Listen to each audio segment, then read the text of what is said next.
Olá! Sejam bem-vindos ao programa Aprender e Estudar em Casa. Convosco a professora Isolina Martins e estamos juntos na aula de Biologia do 12º ano de escolaridade. Não se esqueçam de colocar em prática as orientações do Ministério de Saúde.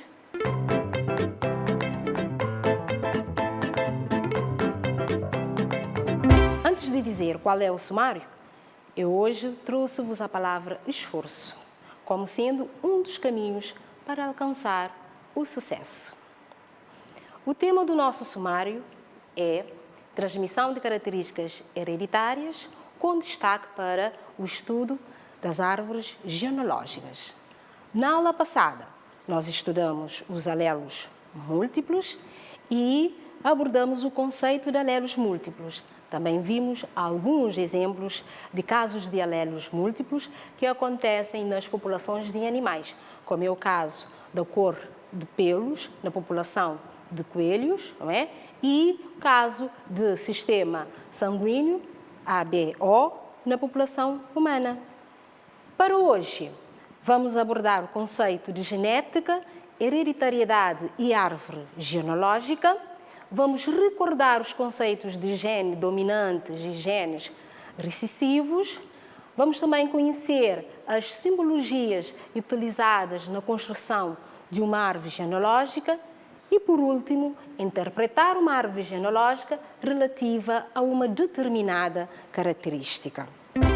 Quais as diferenças entre o conceito de genética e o conceito de hereditariedade? Portanto, a genética é o ramo da ciência que se dedica ao estudo da hereditariedade e das variações nas características de novos indivíduos. No caso da hereditariedade, é o conjunto de mecanismos biológicos que asseguram que os seres vivos, através da reprodução, recebem e transmitem informações genéticas. Na espécie humana, torna-se limitado o estudo de propagação genética, dado a questões de natureza ética, dado também as características do ciclo de vida da espécie humana. Assim, são utilizadas algumas técnicas, como as árvores genealógicas, análise do cariótipo, análise de proteínas e ainda análise de DNA. Assim, as árvores genealógicas, ou heredogramas, ou ainda pedigree, são diagramas que permitem acompanhar a transmissão de algumas características de uma família ao longo das gerações. Sendo assim, permitem inferir o risco de transmissão de uma determinada característica a gerações futuras. Então, vamos conhecer agora quais são as simbologias mais utilizadas na construção de uma árvore genealógica. Para representar um casamento, temos esta simbologia, portanto, o cruzamento ou o casamento entre um indivíduo do sexo masculino, que se representa com um quadrado azul, já agora, e o indivíduo do sexo feminino é representado por um círculo. Vamos conhecer como é que se representa o conjunto de filhos de um casal, ou seja, a fratria. Aqui nós temos 4 filhos. Quando os filhos são gêmeos verdadeiros, temos esta simbologia para representar esta situação, não é? E quando os gêmeos são falsos, ok? Também deve-se representar ao lado de uma árvore genealógica uma legenda, que é para as pessoas perceberem e interpretarem de acordo com essa legenda a árvore genealógica. Assim, o quadrado azul representa um homem normal, ou seja, sem anomalia. O círculo azul apresenta uma mulher normal, também sem anomalia. Quando não se conhece, não se sabe o sexo do indivíduo, pode-se representar com esta simbologia que vocês estão a ver aqui. No caso do homem ser um indivíduo afetado pela anomalia,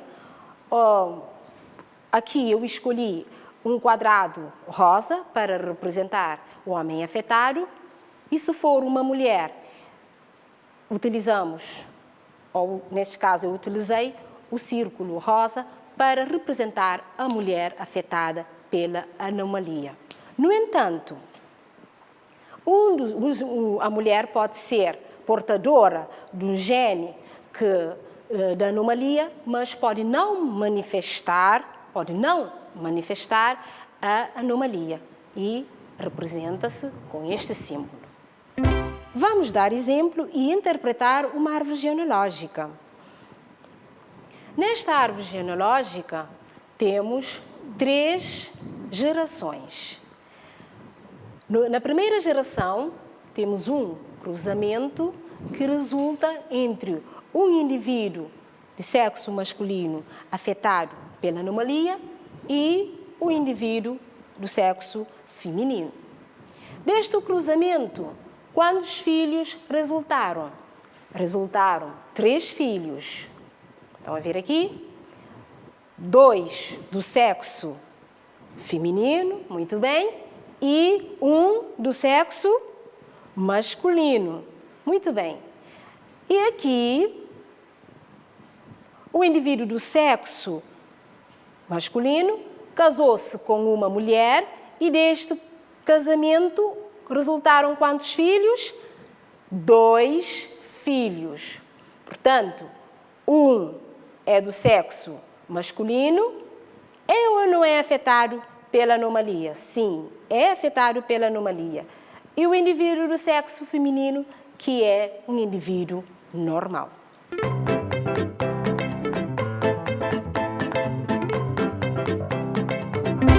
Depois de interpretarmos uma árvore genealógica, agora vamos praticar um bocadinho.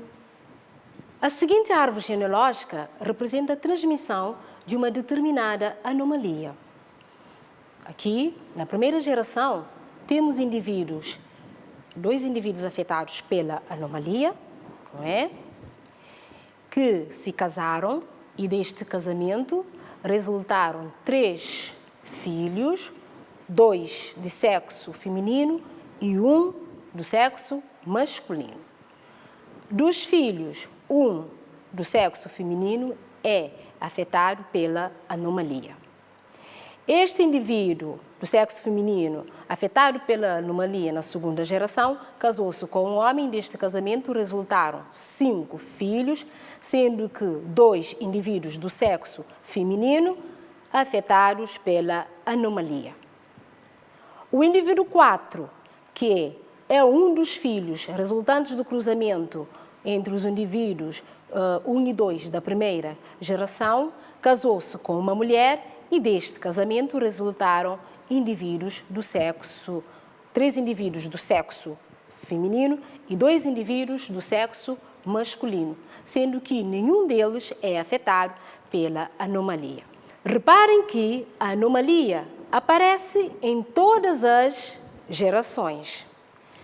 Mesmo sendo os indivíduos 1 e 2 afetados pela anomalia, tiveram filhos não afetados, que são os indivíduos 3 e 4 da segunda geração. Na terceira geração, temos 2 indivíduos afetados que resultam do cruzamento entre o indivíduo do sexo feminino da segunda geração com o indivíduo normal da segunda geração. Sendo assim, concluímos que a característica ou anomalia em causa é uma anomalia dominante, que é o gene que domina em termos de expressividade. Ok? Então, agora vamos conhecer quais são as perguntas para interpretarmos melhor a nossa árvore genealógica. Pergunta 1. Indique o número de gerações representadas na árvore genealógica. Pergunta 2. Quantos filhos resultaram do casamento entre os indivíduos 4 e 5 da segunda geração?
Vamos conhecer as respostas das nossas questões?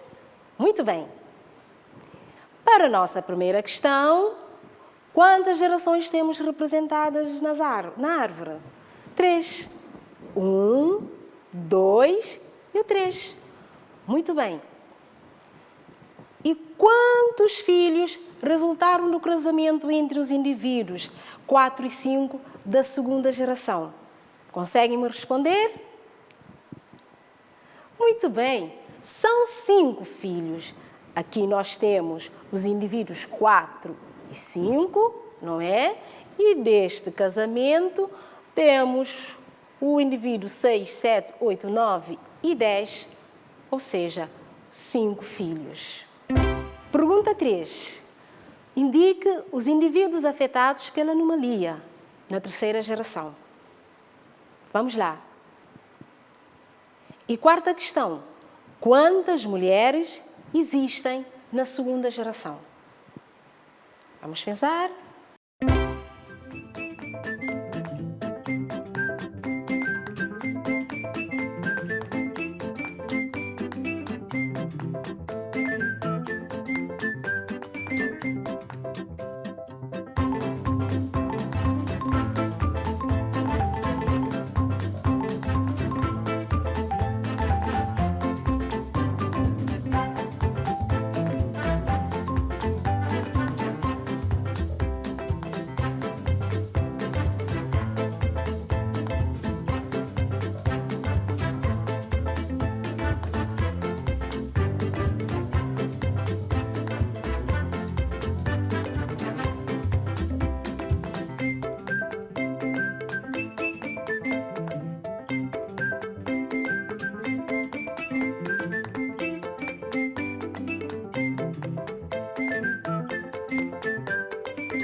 E qual foi a vossa resposta para a terceira questão?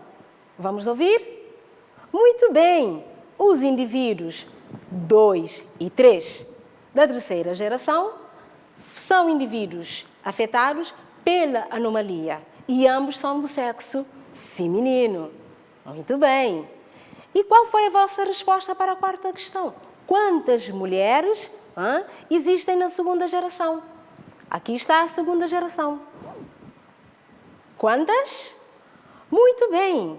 Temos 3 mulheres. Neste caso, os indivíduos 2, 3 e 5 são indivíduos do sexo feminino, sendo uma afetada pela anomalia, que é o indivíduo 2.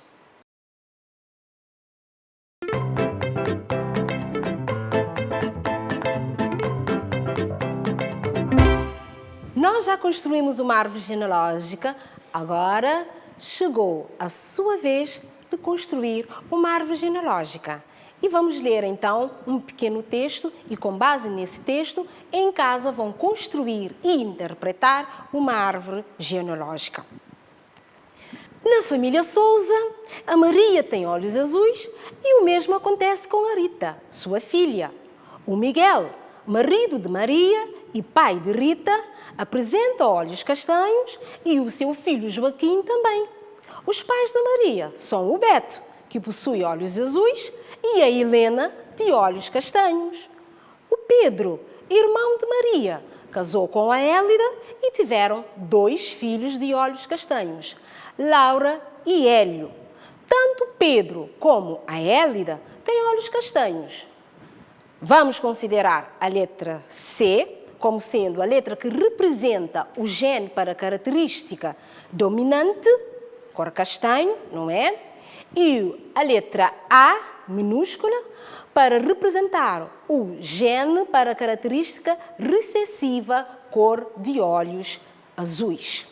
O gene dominante é o gene com mais força, é o gene que se expressa em termos de característica. Enquanto que o gene recessivo é o gene com menos força, junto de um gene dominante é um gene que não se manifesta devido à dominância do gene com mais força, ou seja, o gene dominante. E com base nessas informações, vamos construir a árvore genealógica desta família e indicar os possíveis genótipos para alguns membros desta família.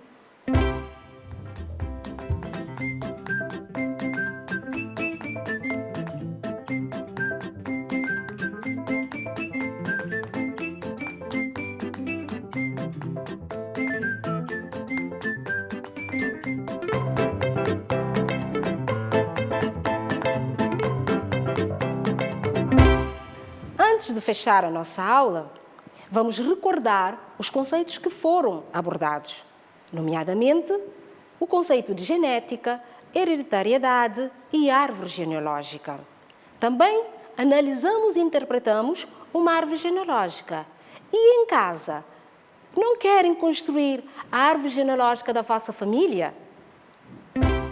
Agora sim, chegamos ao fim do nosso programa Aprender e Estudar em Casa. Foi assim a nossa aula de Biologia. Até a próxima!